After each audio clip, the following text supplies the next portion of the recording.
Glad to have you on Richard Mwenja Exclusive. Let's talk about the state of politics in this country. I'm Richard Mwenja. Welcome on board. I have your favorite think tank today in a floral shirt, Professor Herman Manyora. You seem to be the happiness ambassador of this media. Correct, yes. You are this well, country requires deliberate effort to be happy. Everybody is angry and mad. And you're going to show it even in your clothing. Yes. We need to be happy. All right, we're going to talk about why this country is sad, but probably on a different conversation. Let's talk about our politics. And let's begin from Mount Kenya block.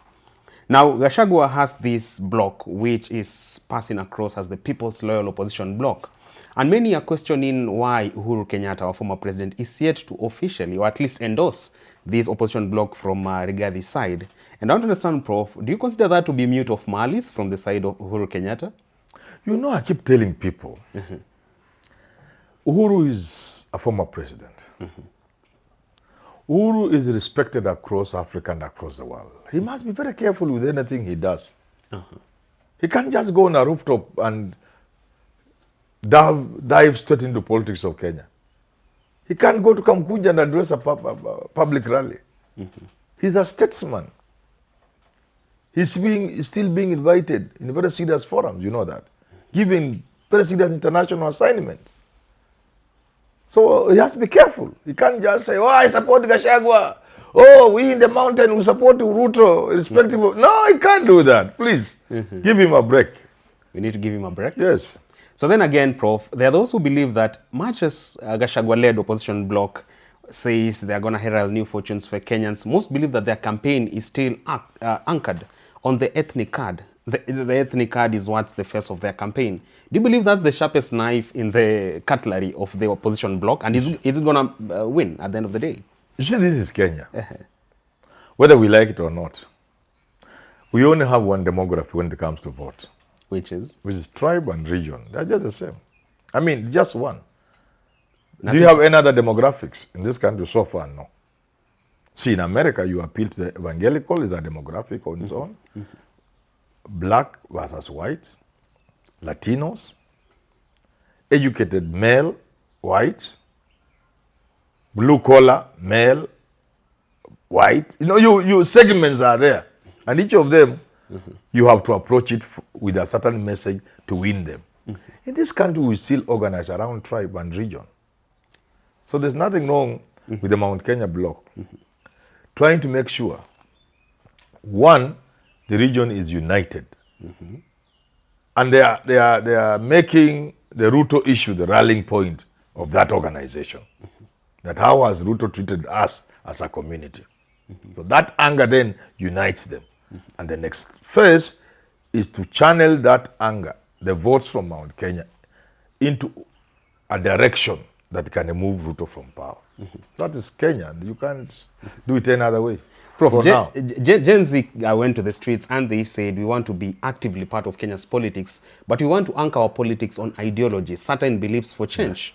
Now they are very active in the politics of today, but they are yet to cast their first vote in 2027 based on these ideologies, which is call for accountability and integrity. Do you think the Gachagua-led opposition bloc has a chance to harness the potential of these Gen Zs and make sure that now they go to the ballot with the ethnic card at hand, but also these ideologies as their rallying call?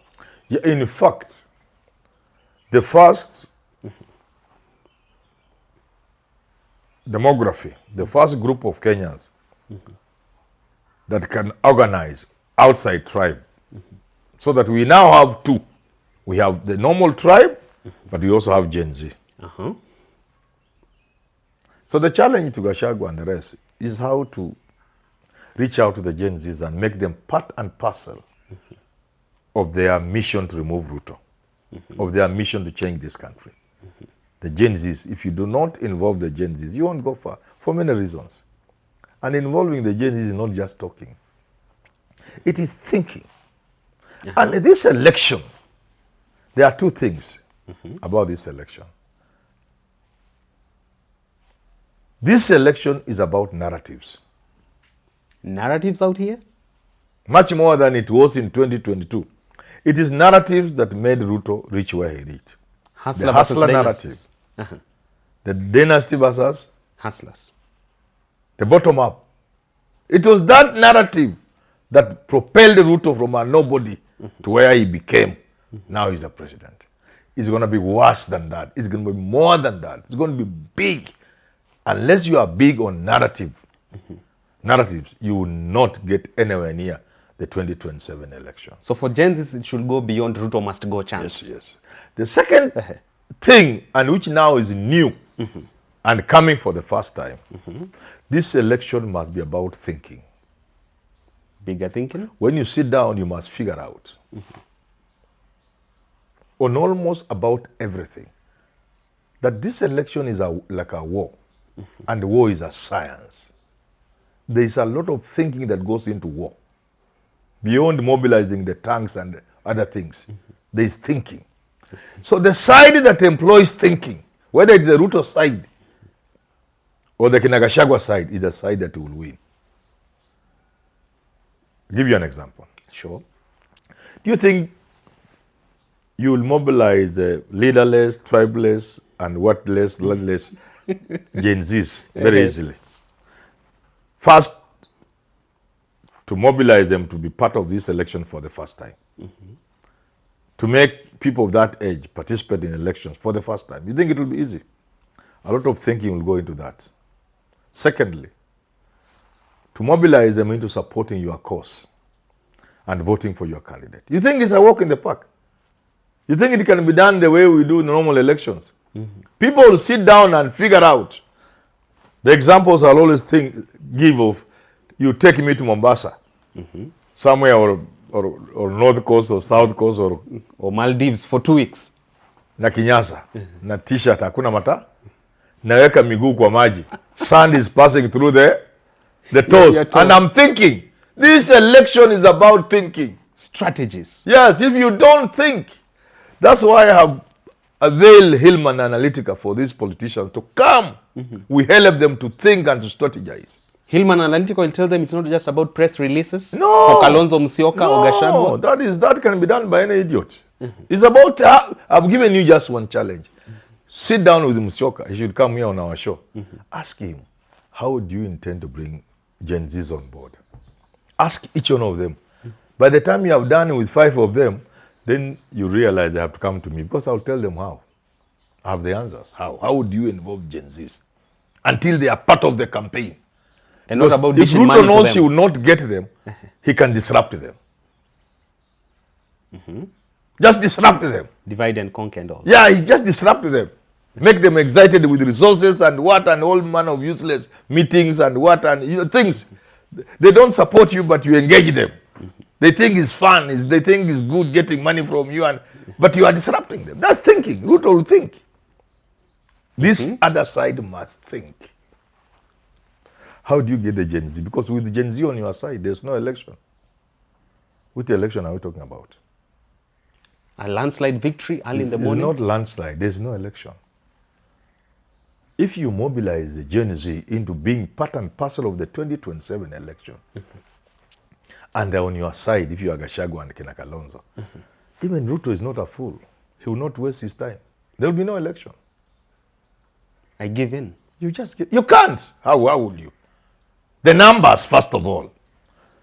The numbers they have are frightening to any candidate on the opposite side. The numbers alone.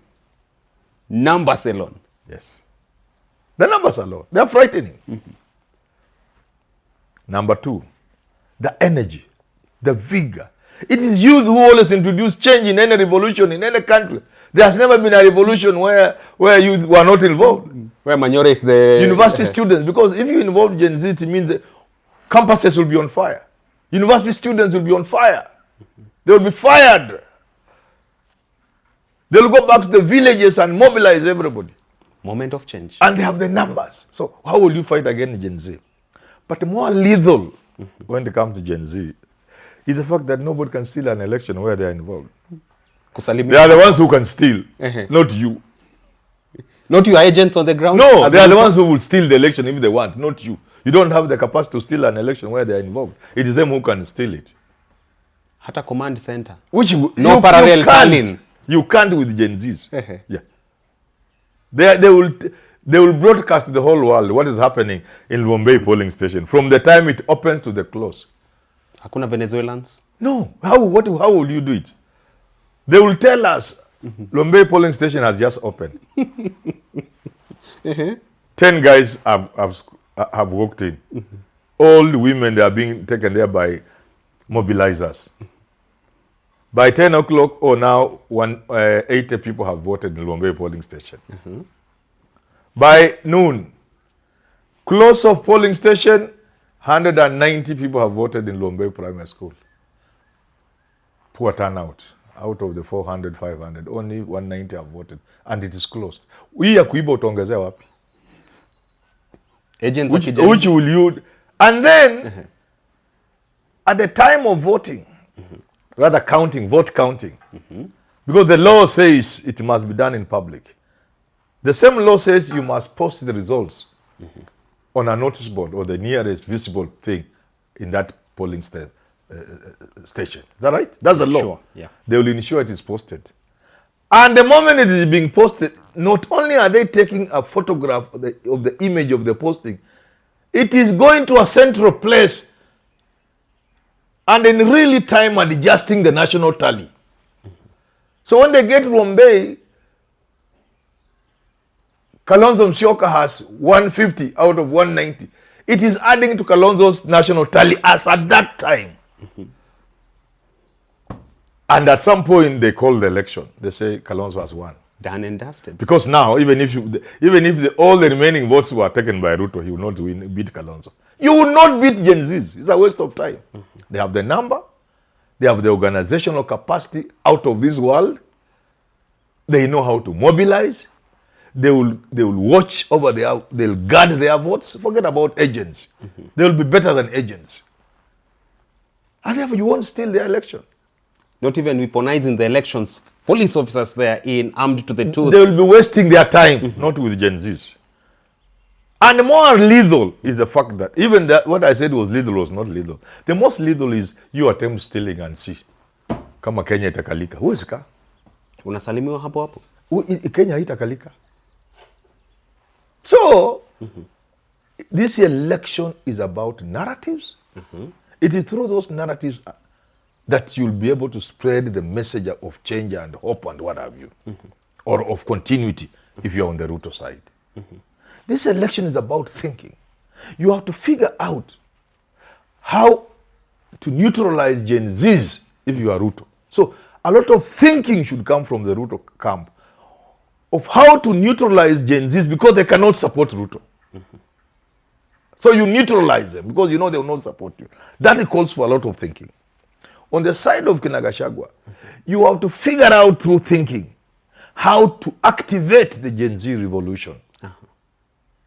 Bring them on your side because naturally, if there are two sides, they will be on your side.